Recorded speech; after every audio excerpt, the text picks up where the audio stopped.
You ask Tiger to solve. This deals with linear equations with one unknown. The final result is v equals 1/3. Let's solve it step by step. Simplify the expression. Group like terms. Simplify the arithmetic.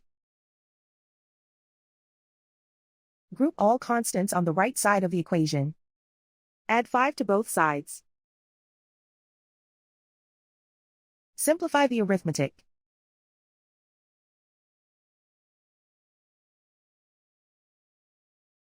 Isolate the v. Divide both sides by 15. Simplify the fraction. Find the greatest common factor of the numerator and denominator. Factor out and cancel the greatest common factor. And so the final result is v equals 1/3.